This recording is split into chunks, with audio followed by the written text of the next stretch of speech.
Hey, thanks for pressing play. Welcome once again to another edition of the Suns Jam Session Podcast, the OG Phoenix Suns podcast when it comes to post-game podcasts, but we got no post-game, right? Suns didn't play tonight. NBA Cup action was tonight. And it's not something that totally redeems itself. Fun game. I enjoyed it. I'm not going to lie. I'm a basketball fan. So I watched the NBA Cup.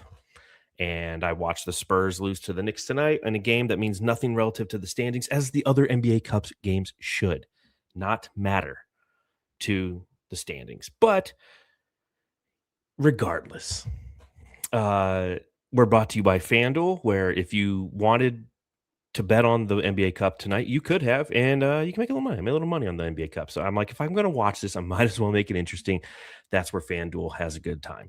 We're kind of at this point right now where we have a break in Suns basketball. They played Sunday against the Lakers, and they don't take the floor again till Thursday against the Golden State Warriors. So we're at this strange stretch of 3 nights off, and it gives us time to step back, to breathe a little, to analyze, and to dive into a few thought exercises.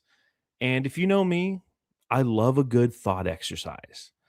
So we're going to talk about the Suns backcourt debate.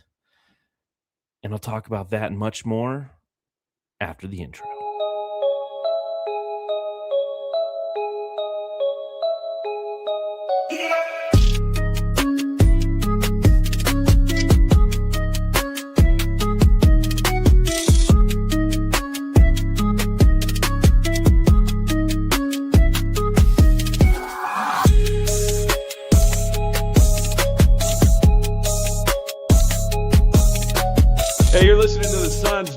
Session podcast, shooting the shit about the Suns since 2019.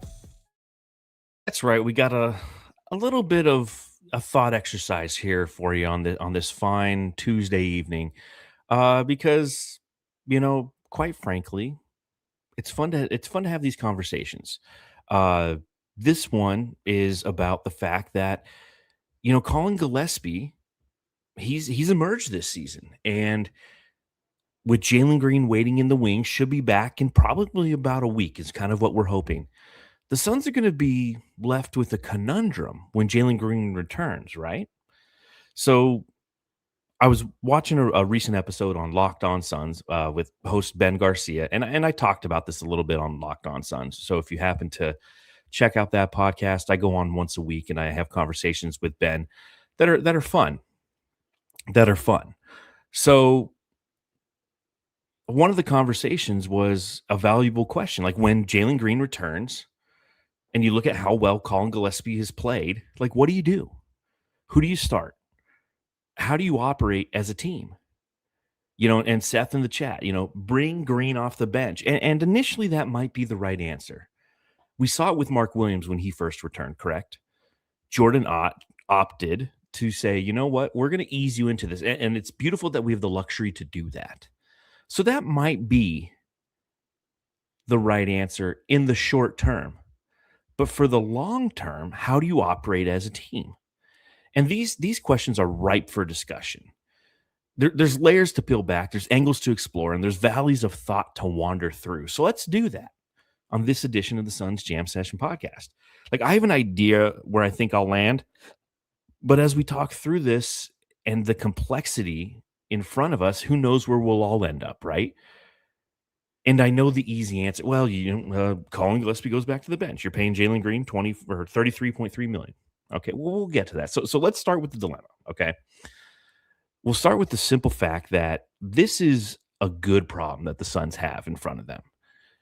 When you have a reserve player who was given an opportunity like Collin Gillespie has this season, and he's running with it, that's utterly fantastic for this team. Right? Because he could potentially be the point guard of the future, and that right there is something that we've desperately wanted, needed, especially given the fact that ever since Chris Paul left, we've kind of been a rudderless ship, right? But you take a look at what he's done this season. He's had 7 games where he started, 26 games total this season, right? He's averaging 13 points a game. He's doing it in 27.4 minutes, 43% from the field, beyond the arc. I'm sorry, 42.5% from beyond the arc. He's taking 6.7 3-pointers a night, and he's hitting 2.8 of them, right? Field goal percentage, 43.6. Free throw percentage, 86.7. 3.8 total rebounds, 4.8 total assists, 1.8 turnovers. So better than 2-to-1 assist to turnover ratio. He's having a breakout year. It's exactly what you hoped for. And the reason the Suns are 14-2 is because players like him exist on this roster, right? So the problem, the whole purpose of this conversation is when Jalen Green returns, which, like I said, is probably around Christmas. The Suns play the Lakers, 2 days before Christmas, and then they got the 2 games against the New Orleans Pelicans and then Washington Wizards, and then the January 31st, they play the Cleveland Cavaliers. So you could even say maybe early January if you really want to just slow play this, right? So the Suns will have a decision to make at that time. Do you start Green or do you start Gillespie? Do you ride with the hot hand or do you hand the reins to the player who is making $33.3 million, right? And this is where I feel like I need to offer my usual disclaimer. I truly do not believe it's about who you start. It's about who you finish with.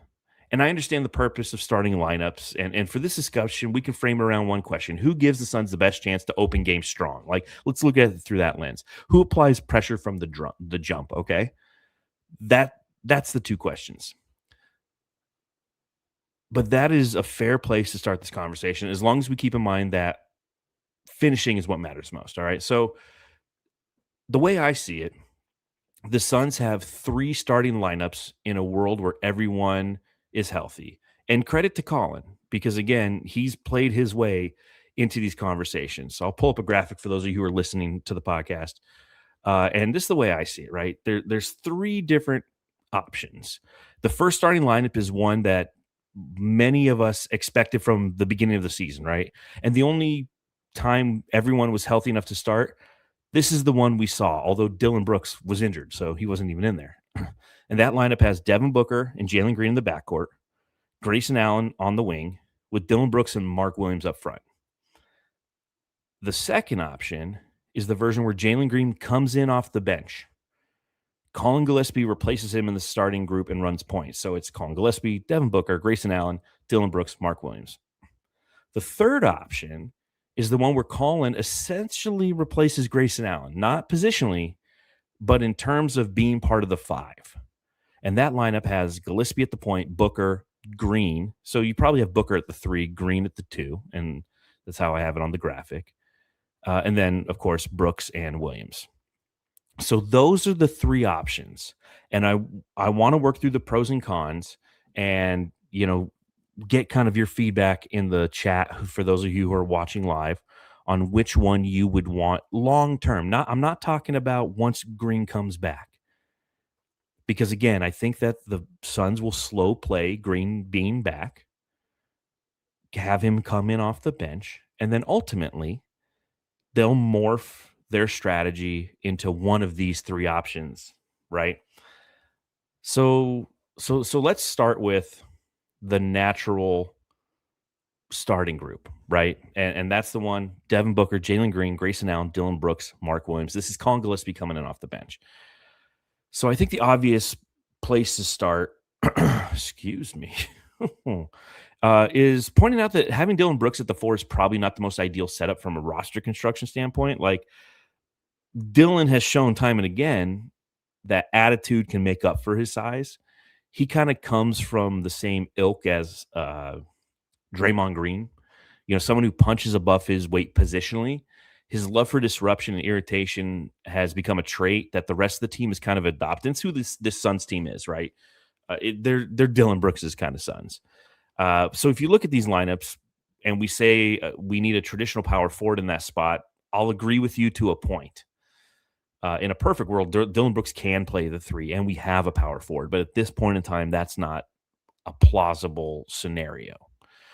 So with lineup option 1, and again, that's Devin Booker, Jalen Green, Grayson Allen, Dylan Brooks.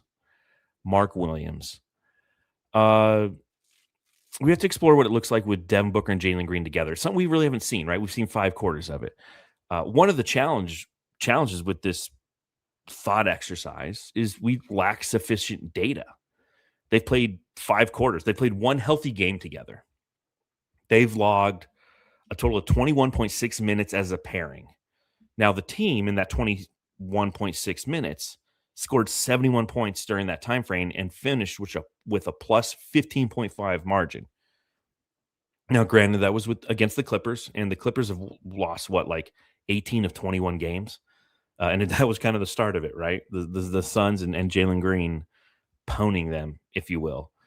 But again, that's where the numbers stop. And we're back to the conversation that we had all summer long as we tried to picture how these two might fit. And we don't have enough sample size, but what stands out is the idea that they complement each other more than they overlap, right? Like, think about Bradley Beal and Devin Booker. That was duplication. They operated and excelled in the same spaces. With Booker and Green, that's not really the case, at least in theory, right? Both are below the 37% threshold you would prefer from beyond the arc. Hell, Booker, and I wrote a whole piece about this on Bright Side of the Sun today, is shooting 30.2% from beyond the arc this season. If you look at players who have shot at least 5 3-pointers a game, there's 103 of them. Booker is 95th out of those guys in shooting percentage. It's not good. But when you look at how Booker and Jalen Green's shot diet kind of overlaps, like Booker lives in the mid-range. If you compare the last 4 seasons, you see that Booker takes 40.5% of his shots from the mid-range. Jalen Green only takes 19.3% of his attempts from that area, right? And when those two share the floor, the offensive spacing and rhythm open up in a different way. And in a teeny sample that we have, that theory held up. Now, lineup 1 also gives you an elite 3-point shooter to spray out to when the defense collapses in the penetration that Jalen Green and Devin Booker, but primarily Jalen Green, because he attacks the rim, creates, and that's Grayson Allen. He becomes a key cog in all of this. He benefits in a big way from having 2 shot creators on the floor with him in Devin Booker and Jalen Green. So Devin Booker's an assassin from the mid-range. Jalen Green is your penetrator who gets to the basket and has defenses collapse. Grayson Allen's the one who benefits, right? Now, the downside of this option 1 lineup is the defensive end. Collin Gillespie has spent all season showing us he's Villain Jr. He's a smaller guard, sure, but he's disruptive. He digs and he fights and he rebounds in traffic. Among guards who've played more than 20 games this season, he ranks 20th in the league with a 7.1% rebounding percentage. And so for some perspective, Jalen Green with the Rockets had a 6.5% rebounding percentage last year. So I will say this. Judging Jalen Green's by last season's number is not entirely fair because that was a different team and a different system. And what we have seen from this Suns group is a completely different attitude. Like, you look at Dylan Brooks, right? He's taking full advantage of what this system gives him, and he's having a career year. Collin Gillespie is having a career year. What's the stat I heard the other night? 8 guys on the team are having career years. We were robbed of the experience of this experience with Jalen Green early in the season, so we don't know if he would be a middle of a career year as well right now. But that being said, that makes leaning into old metrics a little tricky. So that's kind of the case for the lineup that everybody kind of expects for Devin Booker and Jalen Green and Grayson Allen, Dylan Brooks, Mark Williams. Now you have the second lineup. And again, I'll bring these lineups up so everyone can see them. But the lineup 2 is the one that kind of bends the plan. The lineup 2 is the one where Jalen Green's coming off the bench permanently because Collin Gillespie has earned the right to play starting point guard, right? Lineup 2 is the same as lineup 1, but you're replacing Jalen Green with Collin Gillespie. Now, we know that Collin can play well within this system. He's shown it all season, whether he's coming off the bench or starting. Jalen Green can penetrate. Collin can penetrate too. And it's worth noting that Devin Booker currently leads the team in drives per game. Collin Gillespie sits fourth with 7.1 drives per game. Jalen Green averaged 10.5 last year. So Jalen Green's going to penetrate more than Collin Gillespie is, but he does bring that aspect of his game. However, when you start to examine the facilitation numbers, this is where the argument gets interesting. And this is where I start to veer from the argument for Collin and Booker playing with Green on the bench. So, for those who believe that Devin Booker and Jalen Green are a duplicative pairing, I would argue that the closer duplication is evident when it's Devin Booker and Collin Gillespie. Like they both facilitate much more, you know? Like Booker and Beal were very similar players, although Booker facilitated much more, but they had a similar shot diet.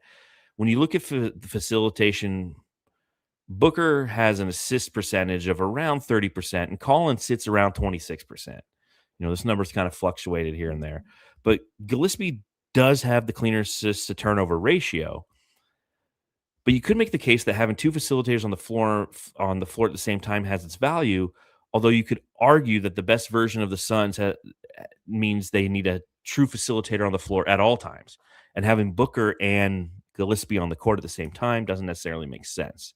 And that line of thinking leads you to have Collin come off the bench and maintain the playmaking rhythm throughout the game, right? What stands out is Collin Gillespie becomes a more effective version of himself when he's not sharing the floor with Devin Booker. With Devin Booker out there, Gillespie has a assist percentage of 25.6. When he sits, that number rises to 30.4. So we do talk a lot about how Booker would benefit from having or playing his natural position. And I think that's true.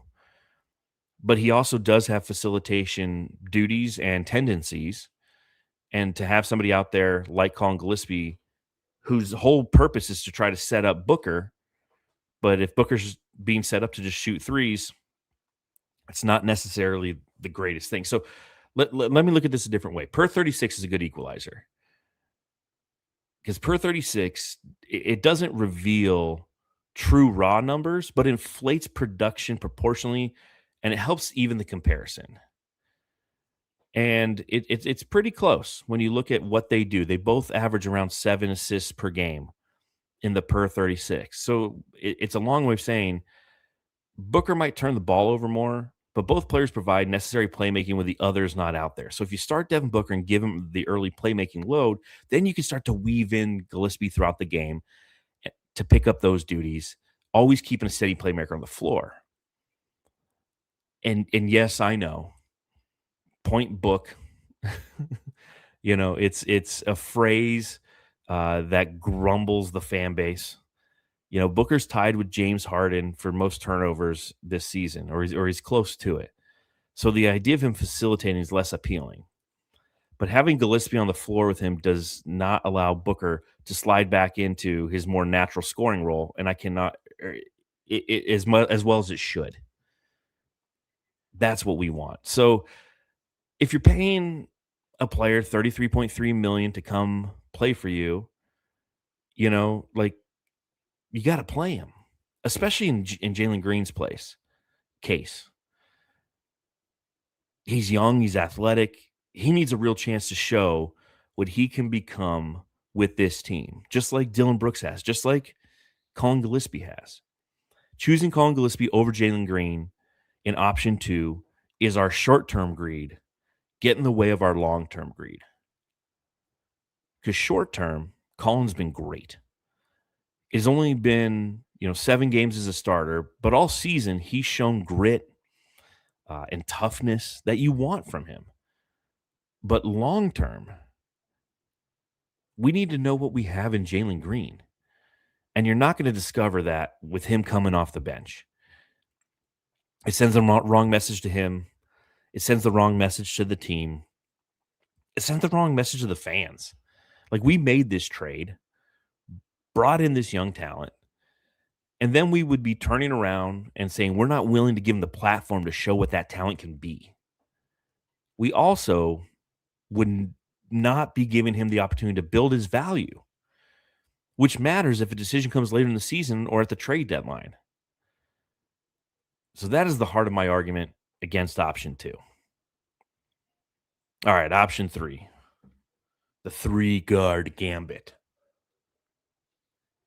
So option 3 has Grayson Allen moving to the bench. He's in option 1, he's on option 2. Option 3, you roll out a 3-guard lineup. And I can already hear the pushback. That lineup is too small.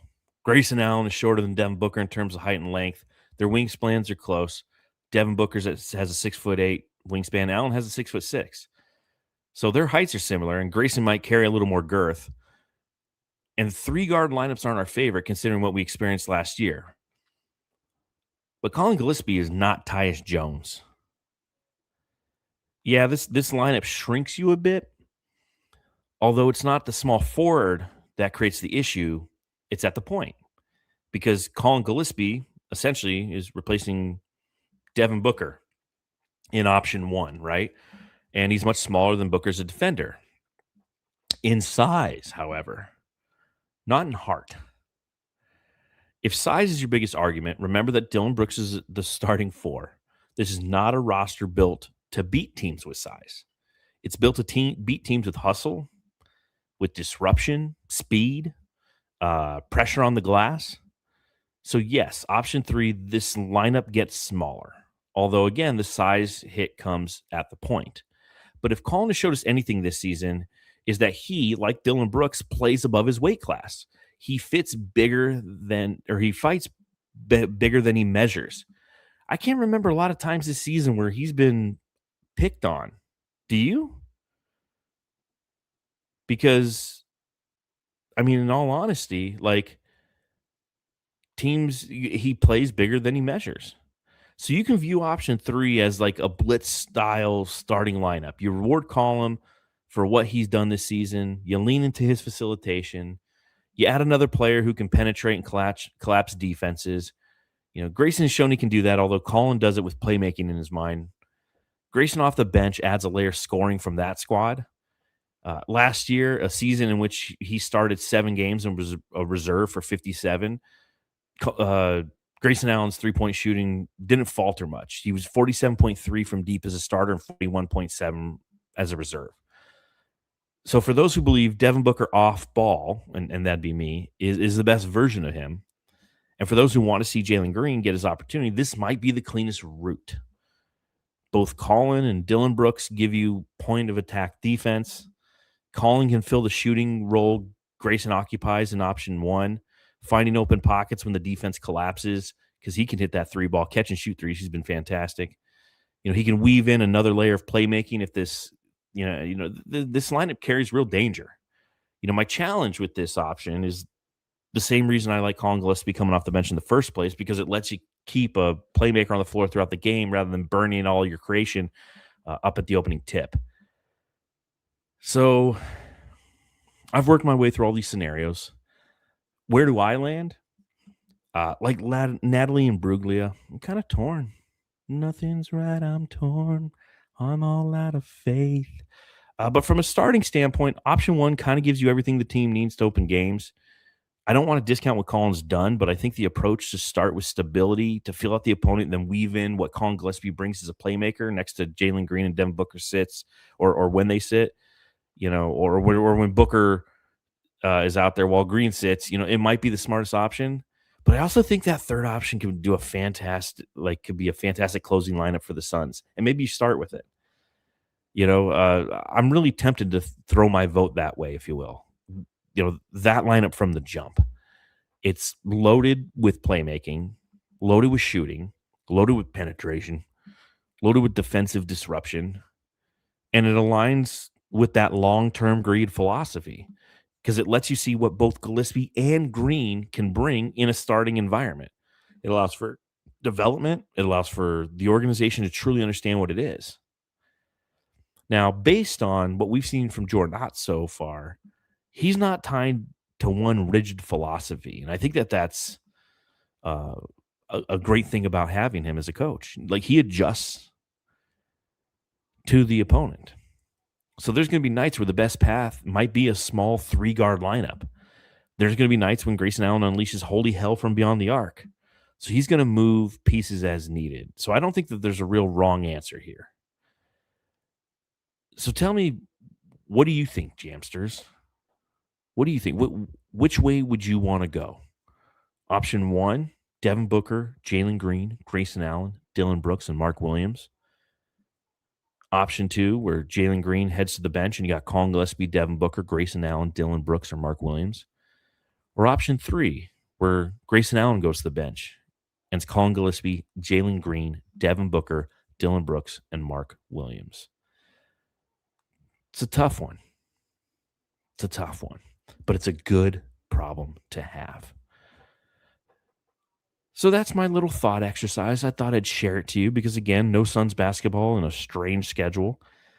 A reminder that the team does return on Thursday. You can head over to FanDuel and take a look at the odds. The Suns are probably not favored in that first game back because it's on the road. Oh, wait, it's at home. They should be favored, and they will be favored. And it's also a reminder that Dave King's Brightside Night is actually going on right now.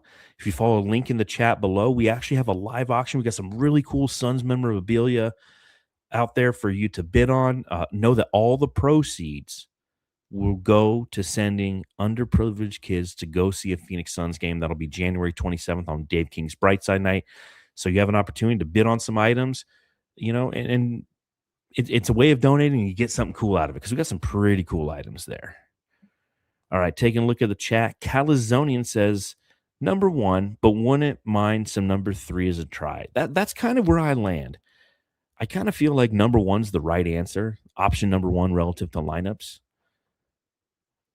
But I'd like to see number 3 from time to time. And again, I think that that's the benefit of Jordan Ott, is that he's going to do it. He's going to adjust based on the opponent. Like if we play the Lakers, I like the 3-guard lineup. They might be long and big, but they're old and slow. So you throw some youth at them and you blitz them. There's teams you can do that to.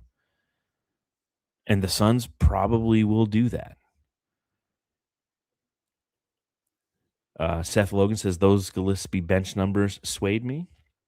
Mark Brooks agrees, number 1, we'll see how it works, then try number 3. Keith Nettle says, plot twist, he'll take 4. What's that 4th one where Ryan Dunn's in there playing the 3? All right, Jamsters. Well, that's all I have for this evening. Thank you for hanging out with me. Again, reminder, subscribe, rate, review. Talk to your buddies about this thought exercise. Ask them what they think because it's right around the corner. This decision's right around the corner. So we're just getting ahead of it. We got a little downtime, getting ahead of the conversation and thinking about it a little bit. And that's the fun part about this is a good problem to have. The Suns are playing acceptable basketball. You got to remember right now, they're in the middle of a 14-game fucking brutal stretch in which 13 of the teams that they're playing are over 500, right? There are 11 games through that. They're 5-6, man. Like the schedule starts to open up right after Christmas. So we're close, man. We're less than 10 days away from the schedule to open up. So hopefully we start to stack some of those dubs, babe. But again, thanks for hanging out with us. Make sure that you go home and love your family.